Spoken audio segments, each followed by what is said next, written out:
কি গো, আজকে দুপুরে কি রান্না করছো? কি গো, তুমি ভুলে গেলে বাঙালির সব সময়কার পছন্দের একটা রেসিপি, পোস্ত সর্ষে পাবদা। এটা এমনই একটা রেসিপি যেটাতে খুব কম সময় লাগে কিন্তু খেতে অসাধারণ হয়। তাই পোস্ত পাবদা সর্ষে বানানোর জন্য আমাদের প্রথমেই পাবদা মাছগুলিকে ভালো মতো ধুয়ে নিয়ে তাতে নুন, হলুদ এবং তেল দিয়ে মাখিয়ে নিতে হবে।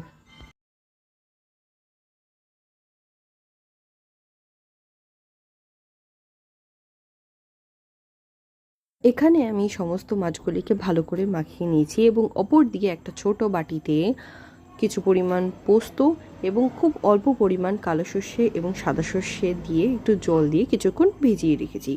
আর গরমে সর্ষেটা কম খাওয়াই ভালো, তাই পোস্তই আমি বেশি ব্যবহার করেছি। এবার একটা গরম কড়াইয়ে কিছু পরিমাণ তেল দিয়ে এবং তেলটা গরম হয়ে গেলে কিছুটা নুন দিয়ে মাছগুলিকে ছেড়ে দিতে হবে।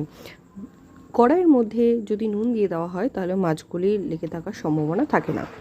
খুব সাবধানে মাছটিকে উল্টাতে হবে, দেখবেন যে কড়াইয়ের মধ্যে যাতে লেগে না যায়। মাছগুলি ভাজা হয়ে গেলে একের পর এক উঠিয়ে রাখবো। এখানে আমার সমস্ত মাছ ভাজা রেডি হয়ে গেছে। এবার ওই কড়াইয়ের যতটা তেল রয়েছে সেই তেলের মধ্যেই কিছুটা কালো জিরা ফোড়ন দিয়ে আগে থেকে পেস্ট করে রাখা আদা এবং কাঁচা লঙ্কার পেস্ট দিয়ে ভালো করে মিশিয়ে নিতে হবে। কিছুক্ষণ মেশানোর পরই আগে থেকে পেস্ট করে রেখেছি আমি টমেটো, সেটা দিয়ে ভালো করে কষিয়ে নেব। কষানোর পরই একটু নুন, একটু হলুদ আর একটু কাশ্মীরি লঙ্কার গুঁড়া দিয়ে ভালো করে মিশিয়ে নিতে হবে। যতক্ষণ না পর্যন্ত মশলার মধ্যে দিয়ে তেল বেরিয়ে আসে এবং মশলার কাঁচা গন্ধটা চলে যায় ততক্ষণ পর্যন্ত আমাদের মশলাটাকে কষাতে হবে। দেখুন মশলাটা প্রায় কষিয়ে এসছে এবং এর মধ্যে দিয়ে হালকা হালকা করে তেলও বেরিয়ে গেছে। তখনই আগে থেকে পেস্ট করে রাখা মশলাটা আমরা দিয়ে দেবো।